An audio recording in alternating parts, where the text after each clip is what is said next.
Yeah, maybe. And I don't, are we gonna do audience Q&A? Do they want audience Q&A? I don't know. I guess, yeah.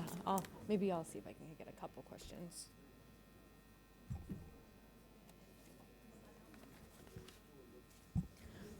More afternoon, everyone. Okay, so no one from the forum has told me to start yet, but since it is 2:45, I'm just gonna go ahead and assume that we have the green light. And it seems like the room is full, so we'll go ahead and get started. This is it. Yeah, exactly. We do our own thing here. I think it's super fitting that we are having a conversation about connectivity here in Dubrovnik. It's a city that has spent centuries at the center of different trade routes, empires, ideas, and I think that history feels especially relevant today as Croatia holds the chairmanship of the Three Seas Initiative, and we'll obviously have that be a big part of this conversation. We're in this moment where global trade routes are being actively redrawn. We're seeing geopolitical competition, the lessons of supply chain shocks, shifting alliances. They've all pushed connectivity to the very center of strategic thinking. Economic corridors, they're no longer just about ports, railways, or pipelines. They are platforms for things like investment and resilience, and increasingly for political alignment. Just consider the things that we're discussing today. We have IMEC linking South Asia to Europe through the Gulf, the middle corridor connecting Asia and Europe through the Caucasus and Turkey. New initiatives are taking shape across North Africa, and the Three Seas Initiative itself ties together the Baltic, Adriatic, and Black Seas. So to discuss all of these today, talking about whether or not north-south corridors and east-west corridors can function as complementary parts of a single connectivity architecture rather than competing projects, to discuss whether or not they reinforce each other. We have a fantastic panel, and I'm thrilled to jump into it. We have, to my direct right, Luigi Di Maio, who is the EU Special Representative for the Gulf region. We have Romana Vlahutin, who is the Special Envoy for Strategic Connectivity for the government of Croatia and the National Coordinator for the Three Seas Initiative. We have Afak Hussein, who is the co-founder and director of the Bureau of Research on Industry and Economic Fundamentals, BRIEF, based in India. And at the end, we have Mr. Ken Moriyasu, who is a senior fellow at the Hudson Institute based in Washington. Thank you all for joining us today. I'm thrilled to get into it. Romana, I would like to start with you, and I want to start at 30,000 feet, and then we can, get into the nitty and gritty as the conversation goes on. But what I want to start with is sort of a broad conversation about these economic corridors we're seeing. I want to know, are they primarily economic projects that create geopolitical effects, or are these geopolitical projects that are seeking economic justification? I like the altitude. Yeah, thank you. I think it's a false dichotomy. Yep. I think they're neither. I think it's just the question of just basic reason that there is no economy without security. And there is no economic security without diversification. We learned that the hard way. And I think the best case in point to explain what I'm talking about is IMEC, for which the blockage of Hormuz has done more good than all the meetings in the meantime, because the crisis in Hormuz could happen and had happened only once. It will not be repeated.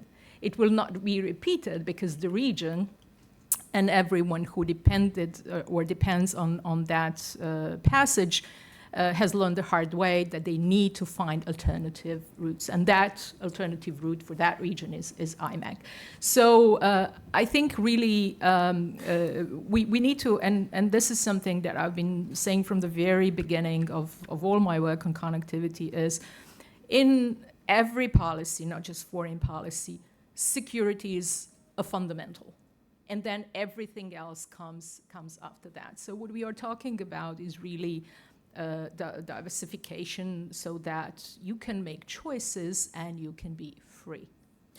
So you said that, when we're talking about the Strait of Hormuz and the current conflict, that it's been maybe beneficial for a connectivity project. Absolutely. So how has the conversation around IMEC changed based on this? I think people just got to work much harder and with much more dedication. They started drilling, they started building, they have understood that you cannot allow yourself to depend on few choke points, and that you have to have a possibility to make choices. And I think this also proved that IMEC is very much not just important but necessary. And a lot of stuff, you don't have to read about everything that has been going on and that is happening. A lot of stuff has been happening in the background.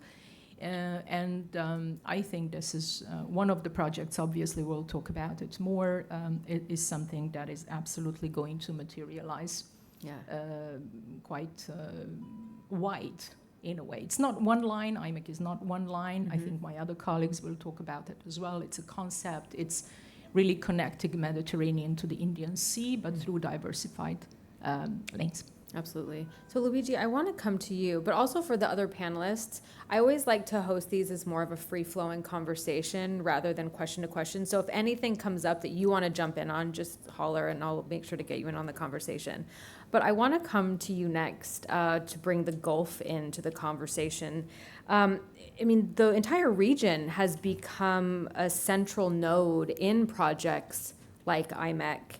But it also obviously maintains deep strategic ties with China, has strong security partnerships with the West. I'm wondering how, from your vantage point, how do you see Gulf states viewing their role in these emerging economic corridors? Do they see themselves as strategic connectors? Do they see themselves as balancing powers? Are they independent agenda setters? Something else? How are you looking at this? Yeah, first of all, thank you very much for having me. Thank you, Romana, and congratulations to the Croatian government for the organization of this forum. A few words about what Romana has already said on that, but I would like just to give you the latest about what we are doing with the Gulf countries and how the situation has changed in terms of perception from before February 28th to after. In particular, after the 6 weeks war of the Gulf, that is, someone calls it the third war because the second was the 12 days and so on. So this 6 weeks war has changed the perception of the importance of these corridors for the Arabian Peninsula. Before the war, the Arabian Peninsula considered itself, and so in particular the GCC countries, Saudi Arabia, Emirates, Qatar, Oman, Bahrain, and Kuwait, they consider themselves as a platform of connection between the huge Chinese-Indian market, the different markets we know very well, and European market. And so connectivity was an opportunity for prosperity of their economies, for connecting their economies with the transformative programs. The vision programs that they are implementing are very ambitious for reducing the dependence on the fossil fuels. But now connectivity is becoming vital for their economy, but for their existence, I would say. Today, we have countries like Qatar, Kuwait, that are landlocked. The day when Iran announced that Hormuz is closed again because in Lebanon there is a strike from Israel. What are the countries, which countries are survived and are surviving better this crisis? The ones that diversified their routes, for instance, of export of fossil fuels, building pipelines 20 years ago that were totally useless for the daily use, but were strategic after February 28th. In particular, Saudi, they have this east-west pipeline that goes to the Red Sea. And then there is Emirates with Fujairah port that is not only a pipeline that is going to Fujairah, but Fujairah is a strategic port immediately after Hormuz on the Arabian Sea, where Emirates is able to export all the rest of derivatives of fossil fuels, helium, naphtha, fertilizers, and so on. So this is the future of this peninsula, where there is IMEC, but there is development road, that is Emirates, Qatar, Iraq, Turkey. Now there is the new signing of an agreement between Turkey and Saudi for reviving the old railways of the Ottoman Empire that went from Istanbul to Mecca. So there are many corridors in the making, but now are more associated to the keyword security than to the keyword growth, because are becoming vital for the Arabian Peninsula as such. Not only are a good opportunity for connecting big markets. Finally, just last thing is that there is the Indo-Mediterranean, let's say that is the IMEC, but then there is the Indo-Pacific. Now there is a new trend that these are two different projects, I would say two different silos. But now these two different silos are engaging more and more, because the aim is to try to connect these two corridors, making only one corridor. What I would like to say is that we have to diversify in order to reduce the dependence on Hormuz. But we have to diversify even in order to reduce the dependence on only one corridor. Yeah. So we cannot just fall in love for IMEC and that's it. Mm-hmm. We should try to create a network of corridor, and as European Union, we are working in particular with the GCC countries, but even with India and with our allies US, because the IMEC was signed by these countries, India, US, some European Commission and some European member states, and Saudi and Emirates. But we are working in order to diversify these corridors, in particular investing in those countries of the Middle East that are very important connectors, like Jordan, for instance, but even Syria, even Israel, or with Oman, with India, obviously in another area, so in the Indian Ocean, for creating this network of corridor. Let's hope to be fast enough. Yeah, absolutely. And Afaq, I want to come to you because, India, we talked about it this morning when we're talking about IMEC. I mean, India is a key node here. It's a key connector. It's important for the Indian government. We're talking about ships, ports, railways. So you've really seen IMEC championed by India, not just as an economic initiative, but for a strategic one as well. So I'm wondering from a business and trade perspective, first of all, what concrete gains should India expect to see if these corridors, specifically IMEC, is successfully implemented? And sort of how is India working with countries in the Gulf and working with countries in Europe to actually see this through to fruition? Thank you, Rachel. Thank you. I think India is going to be one of the important players in IMEC because India is it's the cargo generator when you look at IMEC. There's a lot of cargo that gets generated in India and that has to move to different parts of the world. And if I come specifically to India and European Union, we are at $140 billion. And that's just between India and EU. Obviously, not all of that trade will be able to use this IMEC route because it's a mix of maritime, then we have a rail, then we have another maritime leg. So some commodities may not be able to use this corridor, but a major part of $135 billion will be able to move through that corridor. What does it offer to businesses? Why would any business or a trader use this? Because the first thing that has come out is the time efficiency and the cost efficiency. I mean, we have been reading about it and talking about it, and that it offers us 40% faster and 30% cheaper route. Having said that, 40% faster is fine, and that's manageable, but 30% cheaper needs lots and lots of coordination and infrastructure implementation work on the ground. It's not easy to be 30% cheaper when you are doing 3 transshipments, changing the modes. It's not easy. it will be a plan B as of now. IMEC through the Gulf will be a plan B till it really achieves that status where the efficiencies in time and cost are achieved. We spoke about how the Gulf is changing post-war. I mean, there's already cargo moving from, I mean, if this whole region of Middle East, if this land of Middle East and Gulf is a piece of paper, there are multiple lines being drawn through building roads and rails and whatnot, pipelines. So many lines are being drawn. Cargo is moving from Bahrain to other ports, Oman to Saudi, then to Egyptian ports, and that it goes on to Mediterranean. So many new lines are being drawn in the form of roads, rails, and pipelines. So that's one, which gives us export competitiveness, which helps us to manage the supply chains. If I look at India, February 28th, and I happened to be in Mumbai at that time, and I visited the port, which is one of the ports in the IMEC. It was all choked up. The exporters didn't know what to do. The reason I'm saying this, because we are questioning the economics of IMEC. A lot of people are questioning the economics of IMEC. It will not be cheaper, and why should we use this? When there is a crisis, the definition of economic efficiency changes.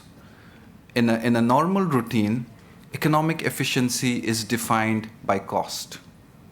But when there is a crisis, you want these goods to move from India to Europe at any cost. So in the crisis, my economic efficiency is about delivery. Forget about even the timelines. It's the delivery of goods, the security of goods. Then we will think about cost and time. So that's what it gives to India. That's why we need these connectivity corridors as option B, C, D, whatever, and that will keep changing. And eventually, if we are able to secure these benefits in terms of efficiencies of time and cost, I think that's when we will be able to convince the private sector to use these corridors. Because at the end of the day, governments are not going to use it. It's the private sector primarily who's going to use it. So we have to convince them as governments, and then the investments are going to be critical. Initially from the government, the seed investment should be from the government, and then once they see the confidence, then the private sector can also get involved in that. So that's how it will pan out for India. They have been participating in most of the conversations that have happened on IMEC. And at the moment, it is driven by the National Security Advisor's Office. I think the reason for that primarily is because when we look at India's two ports, which is the Adani port in Gujarat and the Nhava Sheva port in Mumbai, both are decently equipped, mechanized in terms of efficiencies and infrastructure. So there's not much that we need to look into from the infrastructure point of view. But yes, there's a lot from the strategic point of view. That's why we have the National Security Advisor's Office championing this. And at the same time, you also mentioned about India, UAE. How India is moving with other countries in the Gulf. A year and a half back, we have already signed a virtual trade corridor agreement between India and the UAE. What that does is that takes away the physical movement of documents. It's a completely digitized platform. You submit your documents online and it automatically gets transferred to the UAE authorities. And we have a free trade agreement with UAE. Anyways, that reduces the export and import compliances automatically. And we have a similar thing with the EU now coming up, hopefully to be implemented soon. It will make life easier for cargo movement, because when you have a free trade agreement, your compliance costs goes down, your time to export and import automatically goes down, which translates into cost benefits. I'll stop here. I think I've taken a lot of time here. I'll stop here and we can carry on this conversation. Absolutely. There's a lot to get into. Ken, I wanted to come to you to ask about the China aspect to this. There's always a China aspect to these conversations, especially when it comes to connectivity, because very often, especially when it comes to IMEC, it's framed as an alternative to to China's Belt and Road Initiative.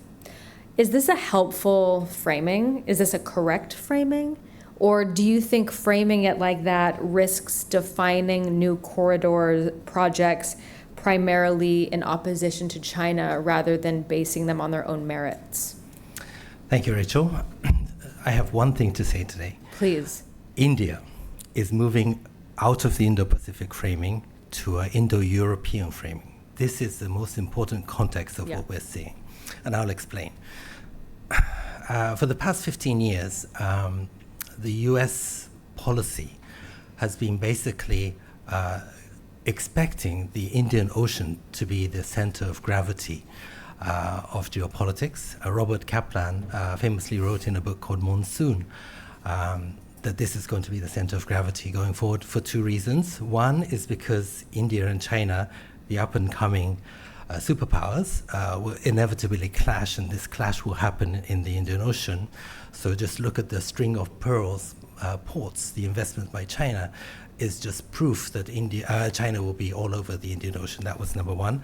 The second reason was because China depends on Middle East oil so much to keep its economic engine going, it will inevitably, the PLA Navy will be all over the Indian Ocean to protect the choke points, the Strait of Hormuz, Strait of Malacca, so that the US Navy cannot interfere with China's energy imports. 15 years later, the Indian Ocean is not the center of gravity, I think.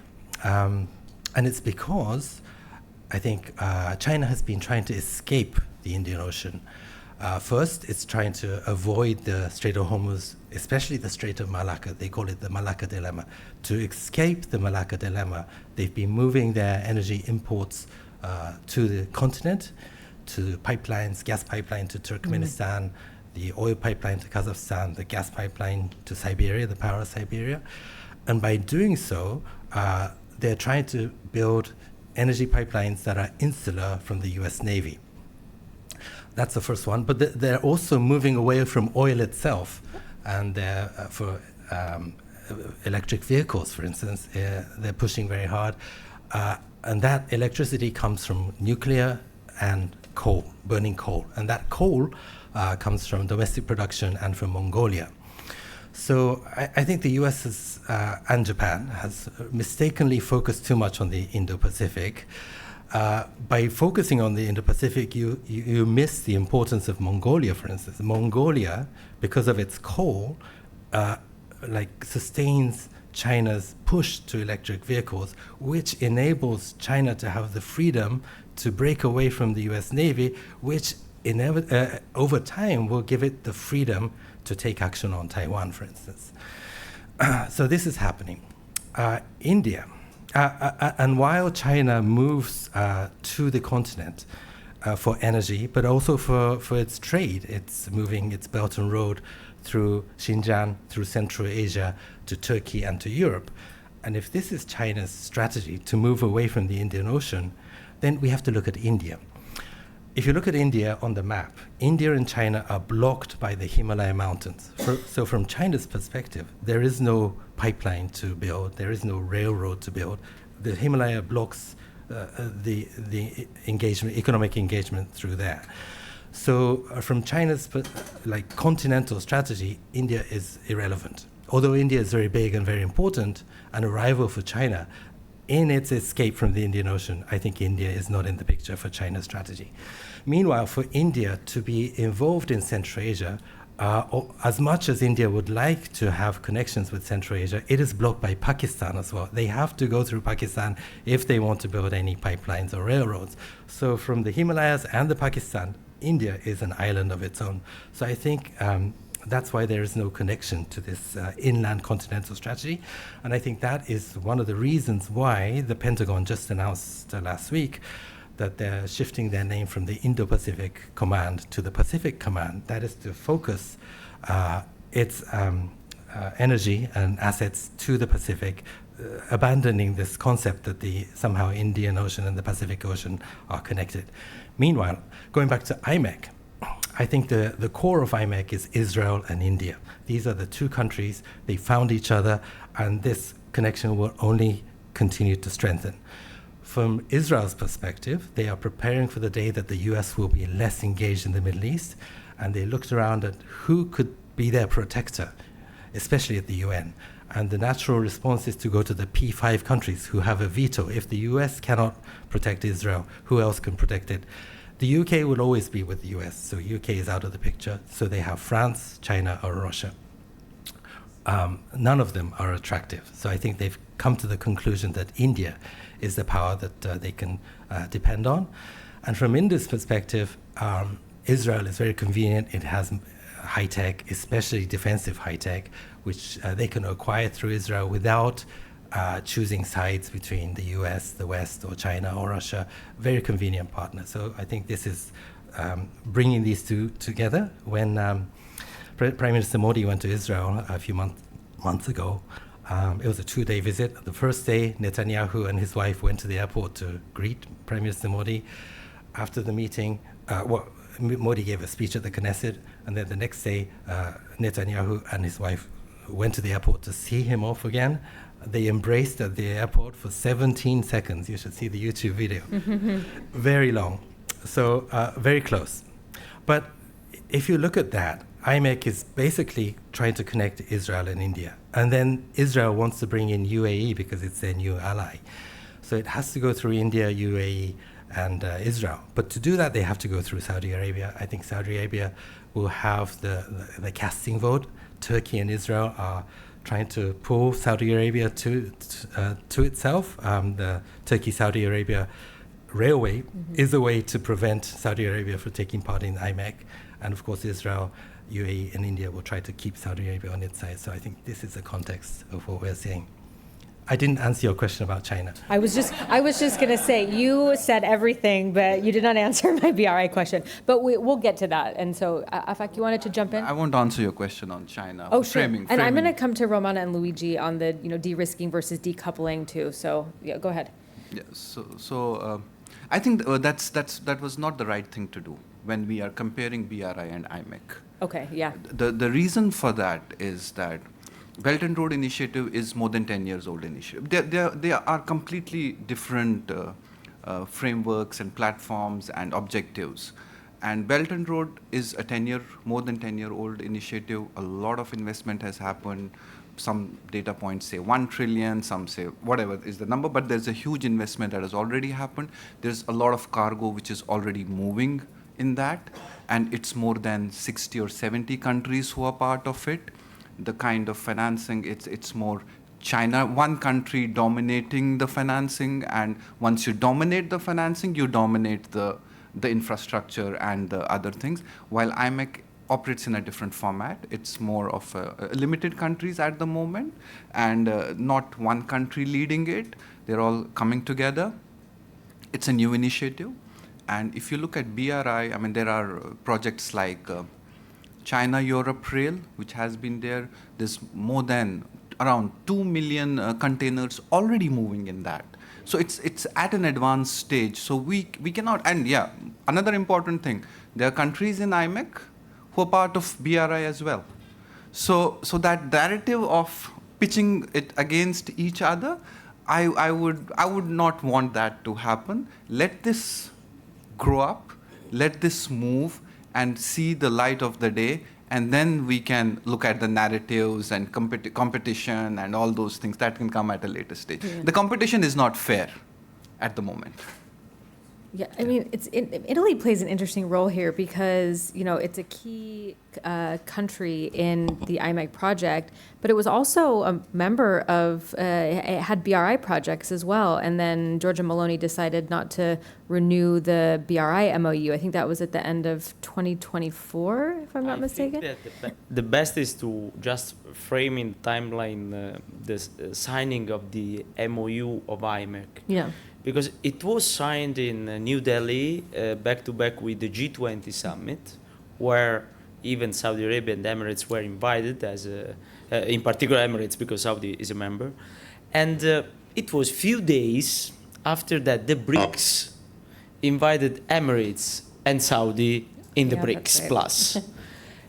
So we cannot say that the two things are not linked, because in my opinion, the weeks before that event were the weeks where the BRICS Plus was shaping, with these countries like UAE invited, Saudi invited, so important economic actors. Then UAE joined it, Saudi just as observer. But the more, and I agree, the more we fuel this narrative that the IMEC is the counter Belt and Road Initiative, the more will never work. Because we have already to consider that was September 2023, just 1 month before October 7, 2023. The Middle East was totally different. And indeed, today, I totally share with the geographical analysis, and in the middle there is Saudi Arabia, and we know that the public opinion of Saudi Arabia has a point on the IMEC brand, because it's linked to Israel, the port of Haifa, and there is an issue after the Gaza events and the current events in the West Bank. But another point is that these countries, as it was said, these countries are, their main trade partner is China. Mm-hmm. So we cannot create a opposition between IMEC and Belt and Road. Italy and France are very important because should be the final connector for entering the European economy. But at the same time, we have other member states of the European Union that would like to join formally IMEC. But for being successful, we needed the first high-level meeting of IMEC. Yeah. And never happened, and has to be organized by Saudi Arabia by definition, because it's in the MOU is written like that. And I understand that Saudi Arabia is waiting for progress on the Middle East peace process for going ahead for the reasons that I already mentioned. So this is why IMEC is very important and we will support it. Let's remember even that Syria was closed when IMEC was signed. Yeah, now the Syrian route is another route, not an alternative route to Haifa. So it's really a different Middle East. And then, last point, let's remember that the most important amount of money announced for investments in IMEC should come from Saudi Arabia and the Emirates. Yeah. So the core of IMEC, considering the importance and the relevance of the Indian market and the European market as main actor in terms of flow, the core are these two countries, and we have to work on with these two countries, even addressing their concerns or their request for evolving IMEC in line with a new situation in the Middle East that, as you see, is still fluid because now we have the Hormuz issue. Romana, I want to come to you because I know you want to jump in here, but I want to add maybe one more layer to this if possible. Part of the conversation has, especially before October 7th, was the centrality of the U.S. being a champion of these connectivity projects. Do you still see it that way? Has this administration in the U.S. Been not only supportive of, but a champion of IMEC and 3Cs? And do you see that as still central to their success? So a couple questions there. Let me. It's a great panel and it's a great discussion, but I have a feeling that until now, we are basically, our frame of reference more or less is movement, so transport, basically moving things through different corridors. But connectivity discussion is far more than that. Yeah.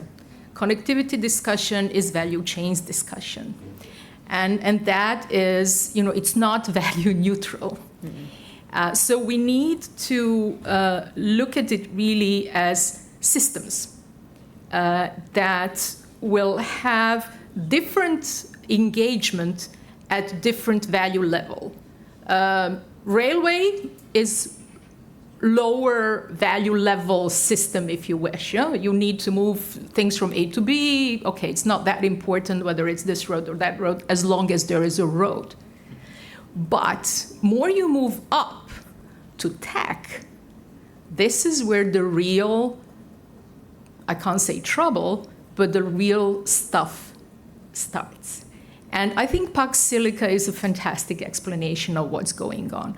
So it's a far more nuanced discussion than just on the transport corridors. And this is where, hedging is great until the moment you can't hedge because you have to make a choice.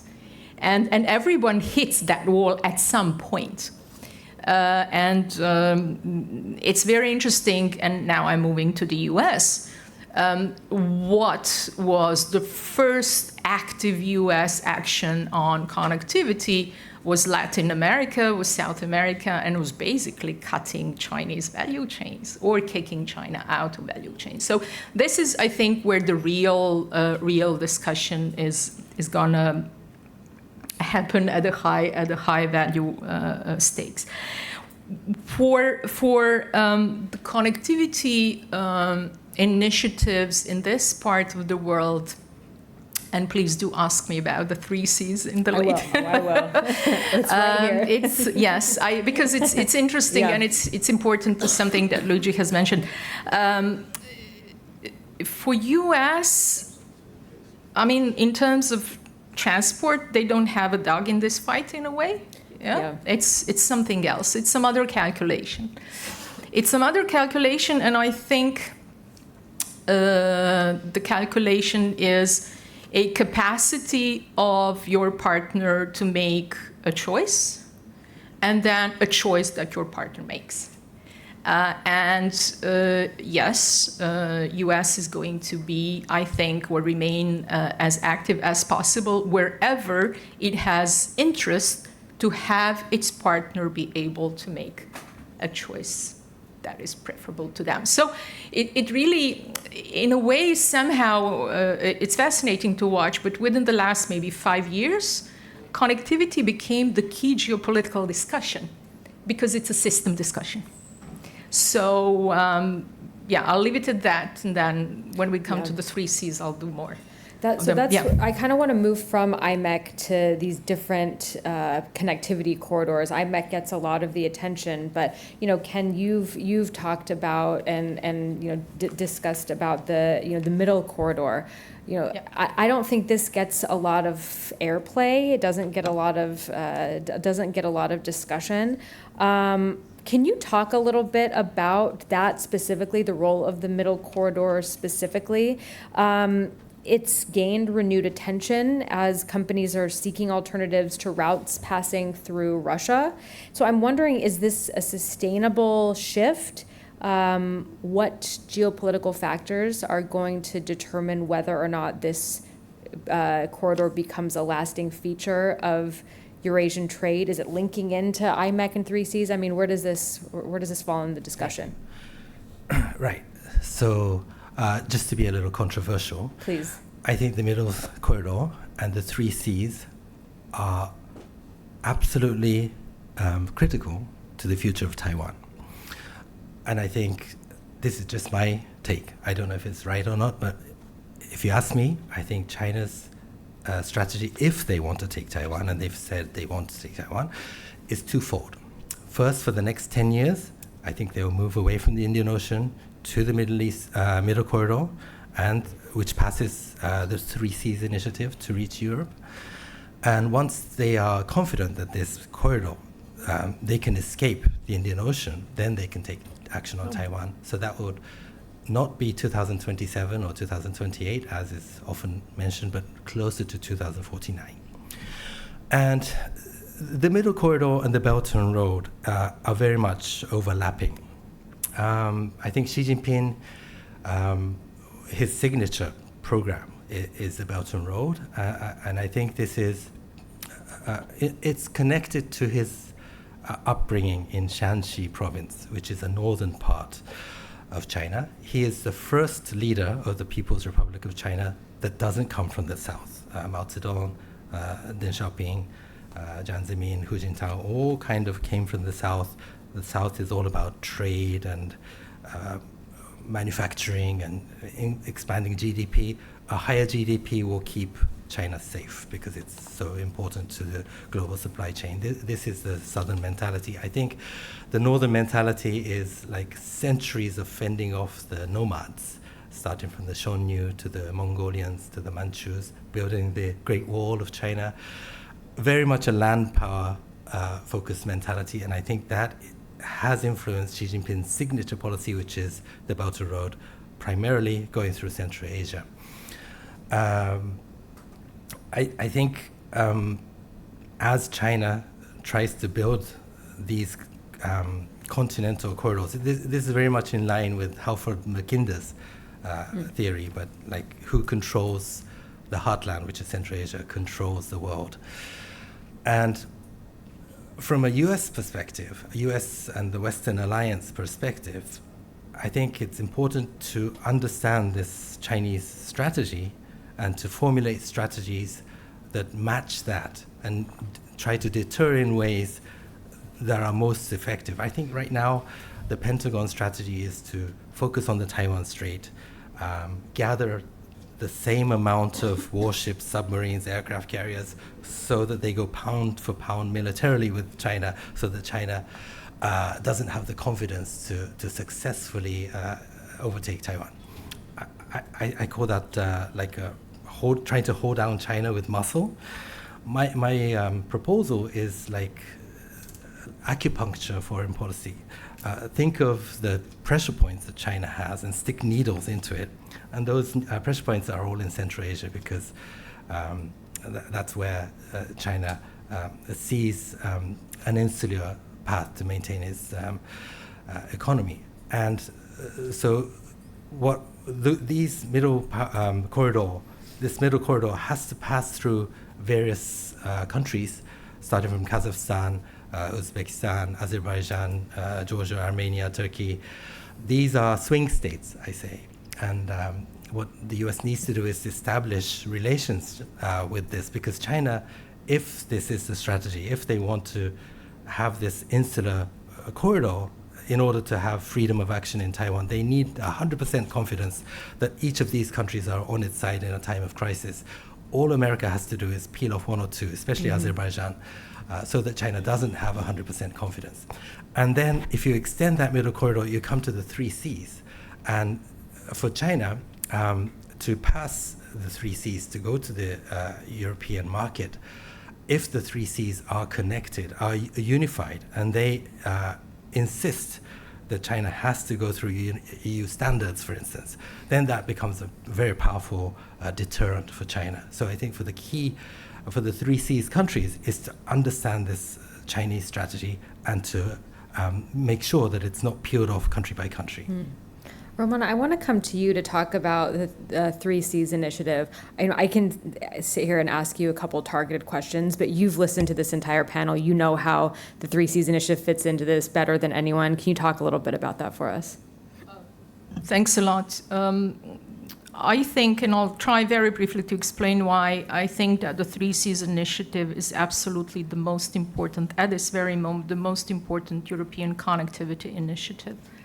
But it was very interesting. It's easier said than done. When I started working on it, I was going around with a map. People do know geography, but they don't know the map. And it was fascinating how people were actually, surprised to understand the 3 Cs part. And for people who don't know, it's a string of countries. It's the sort of a backbone of European eastern border from the Baltic Sea down to the Adriatic Sea. It is an absolutely strategic bridge to Asia. We are neighbors, and a strategic bridge to Africa as well. In this very town, so I was doing some measuring some nautical miles that a ship needs when it leaves the shores of East Med. It takes around 1,100 nautical miles to come to the ports of Adriatic, and 3,300 nautical miles to come to the ports of Western Europe. And this geography, as Ken said, is really becoming central, not just to some of the key European questions, but far more than that. 3 Cs is the vertical line that is a direct connector to the middle corridor and to southern corridors. It is also a connecting tissue for Ukraine. Put these three strategic factors into one, and I think it confirms my previous thesis that this is the most important connectivity initiative in Europe. The problem is, it has been, or strategic infrastructure along this line has been abandoned for almost ever, since Austro-Hungarian Empire, for part of Central Europe, etc. So at the moment, the movement along this line is around 55 kilometers per hour. It used to be 50 kilometers per hour in the 19th century. This is not something that these countries can afford, but far more, even more important than that, this is not something European Union can afford. And I'm talking here about different dimensions. One is military mobility and just security in general, and another is competitiveness of the European Union, etc. So what we are trying to do is to even force people to look at the map.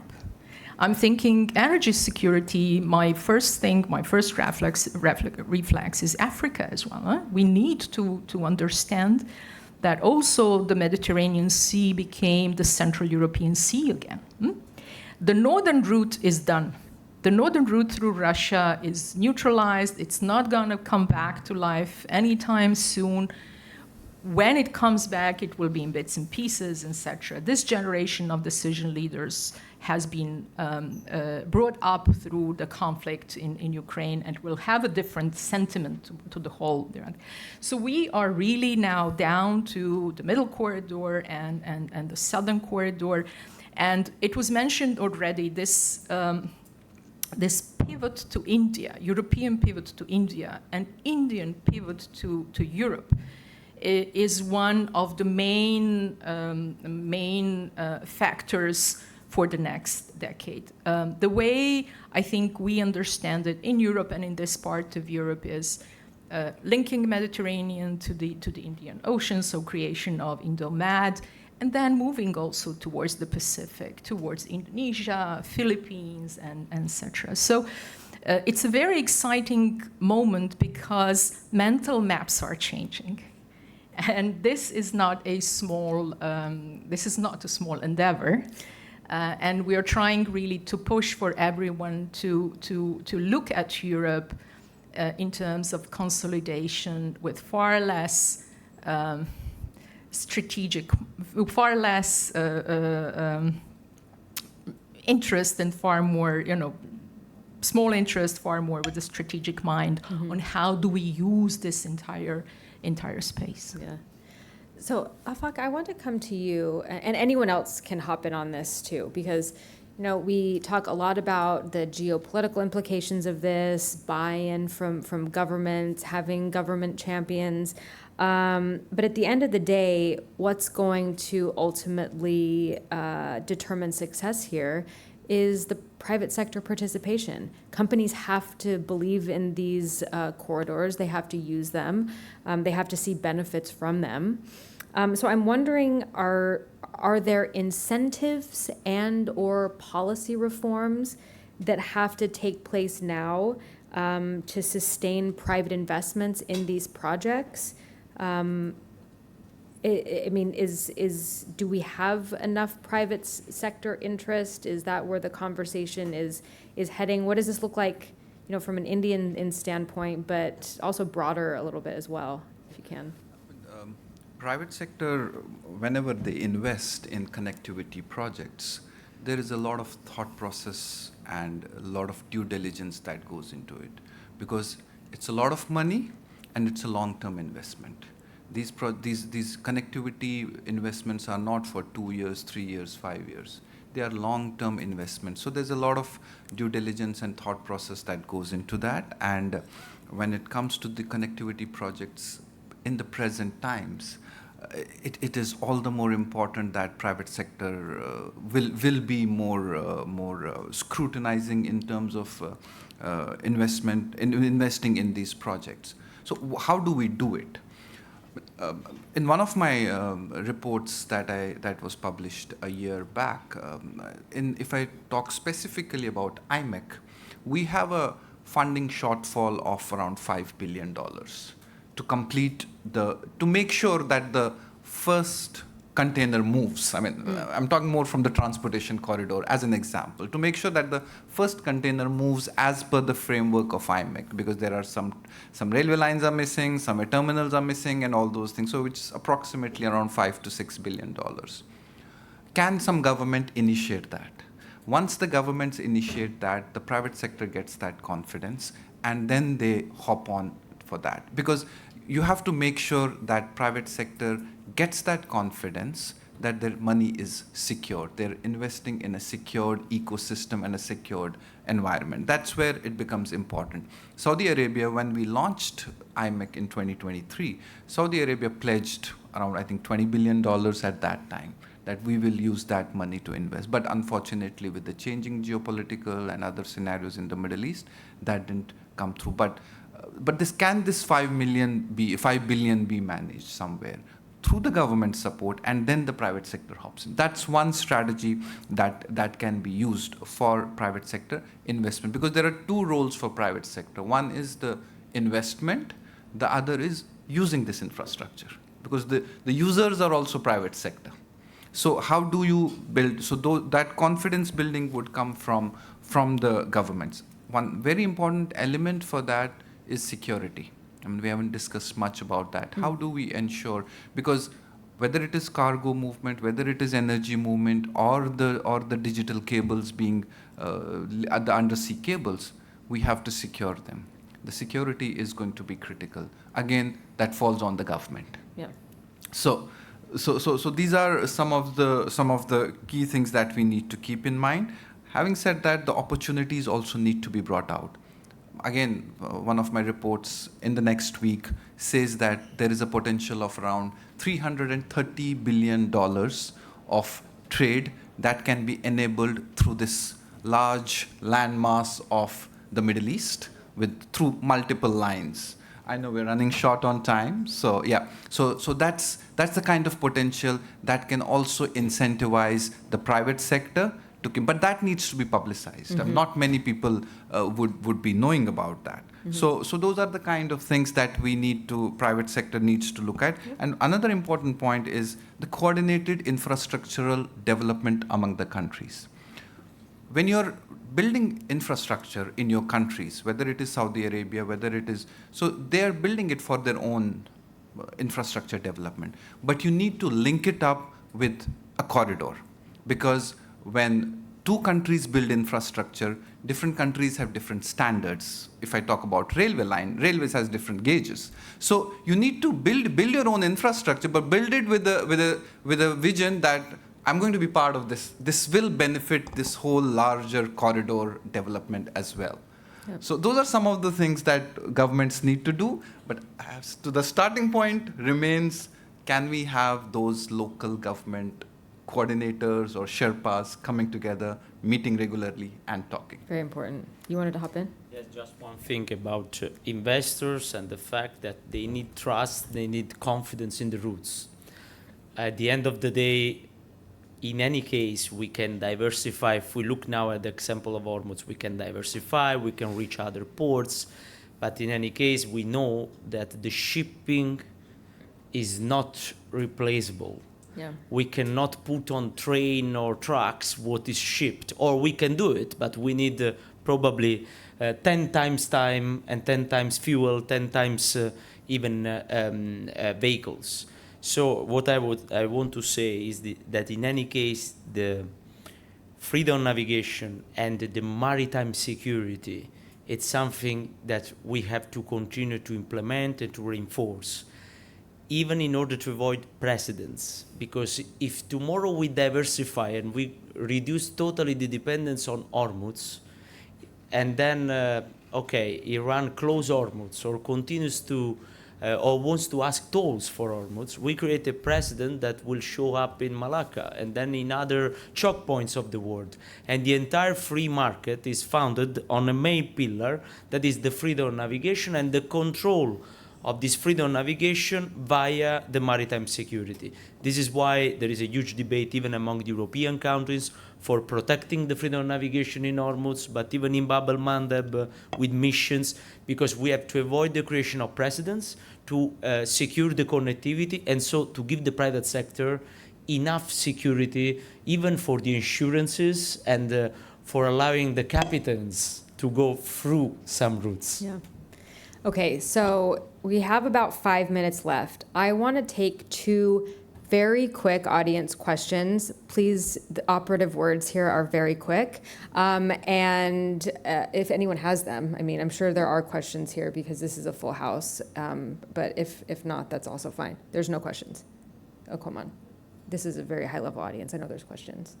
Okay, well, if there's not, so here's what I want to do. Please, I mean, you can still hold your hands up if you want. We have about 5 minutes left, so I want to give the panel an opportunity for some closing thoughts. We have talked about private sector participation. We've talked about geopolitical framing of IMEC, the Middle Corridor 3Cs. We've talked about government participation. If you're looking 5 to 10 years from now, my question says, what is going to be the single most important indicator that tells us whether these connectivity corridors have succeeded? But I don't think there is going to be a single most important one. I would be curious to know, though, like what you think, starting now, going forward, what is going to be key, what is absolutely necessary to make sure that these connectivity corridors succeed. So I'll start with you and then just go down the line. If I look at the next decades, we will succeed if we will connect in the best and most secure route the data cables. Because if we look now at the race that there is for accumulating, for getting data centers, data cables, and AI, it's like during the Cold War, the race for the weapons. Yep. So if the data cables are not protected, you might have proxies or non-state entities cutting the cable for weakening you. So the level of quality that we will in which we will invest for infrastructuring this sector, it will show if we were efficient or not in implementing the connectivity. Perfect. I mean, connectivity is a marathon. So 5 years is extremely short period of time to talk about.